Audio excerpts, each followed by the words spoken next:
Hey everyone, welcome back to the channel. Today I've got a cracking video. We're going to cover every act and every scene of Macbeth, looking at what happens in each one, key quotes from each one. I'll try and put a bit of context into each one.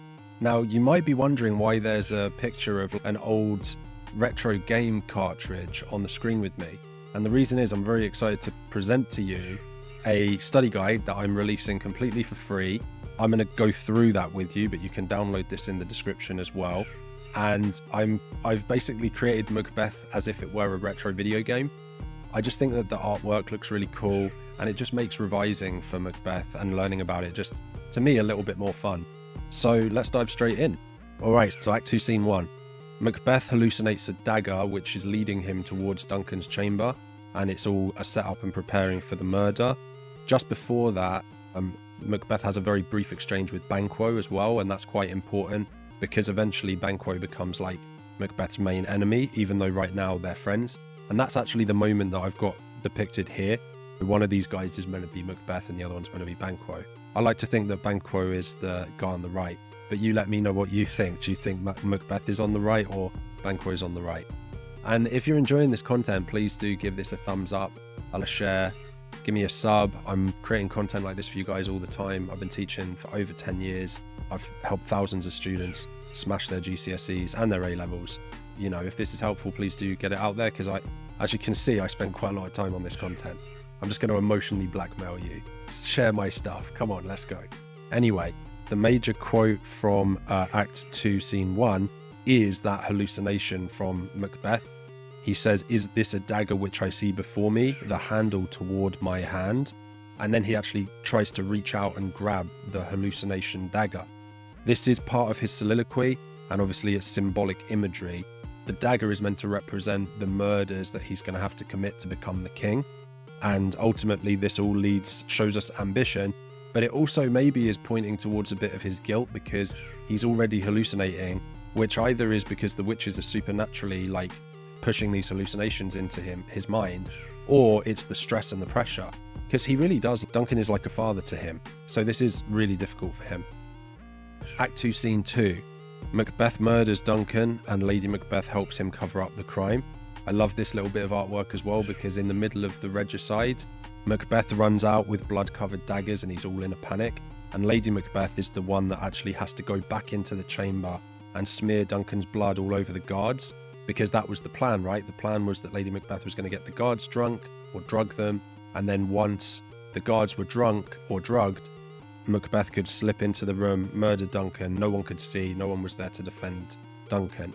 So the most important quote from this one is from Lady Macbeth: "A little water clears us of the deed." I've done a little YouTube short on this one, as well as most of these quotes, to be honest with you.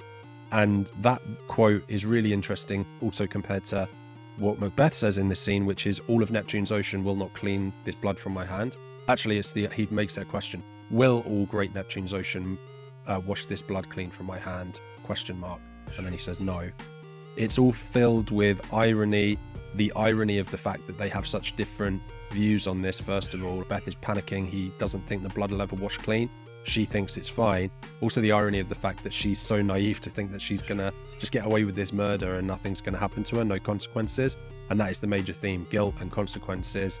You could also link this to ambition, you could link this to corruption. There's a lot of really important things that this scene links to. Obviously it's one of the major scenes in the whole play. Act 2, Scene 3.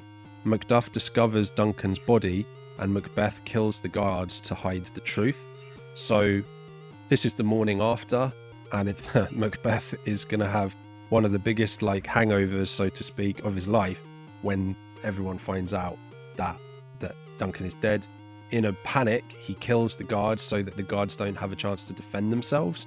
And he basically just tries to defend that action. He says, "Oh, I was so upset about Duncan dying." And then Lady Macbeth actually feigns to try to take the pressure off her husband. So this is like a really tense scene. And it finishes with Donalbain and Malcolm, who are Duncan's two sons, fleeing to England and Ireland. Malcolm goes to England, Donalbain goes to Ireland, and they're afraid. They don't believe the guards were the ones that killed their dad, but they don't know what happened. Little bonus quote, they say there's daggers in men's smiles.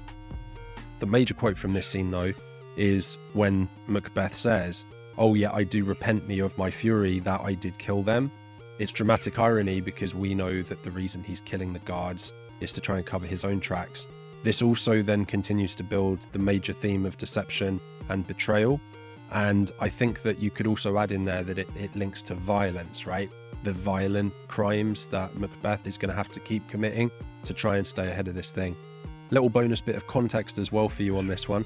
Again, I have other videos with more context stuff, but he's committed regicide. He's broken the chain of being. He's defied the divine right of kings.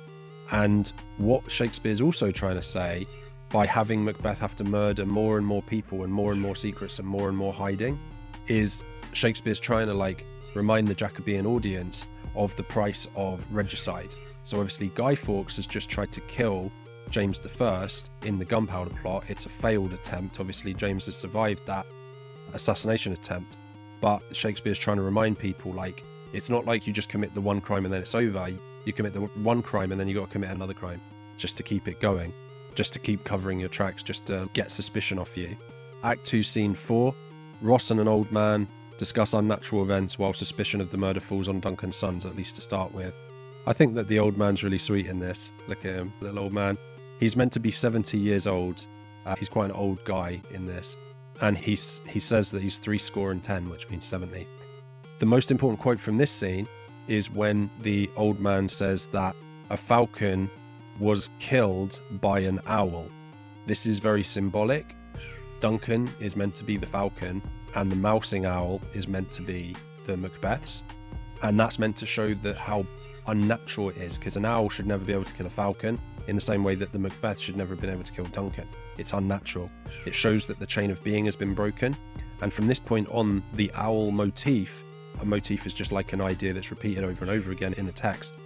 The owl motif sticks with the Macbeths because they're like nocturnal predators, basically, right? They do all their killing under the cover of darkness and mystery and secrecy, just like an owl is a nocturnal predator.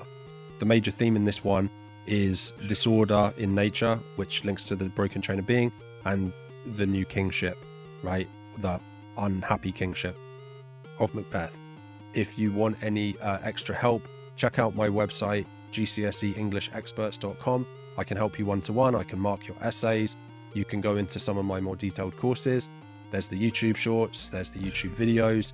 Like this video, subscribe, and share this with some of your mates who are also failing Macbeth.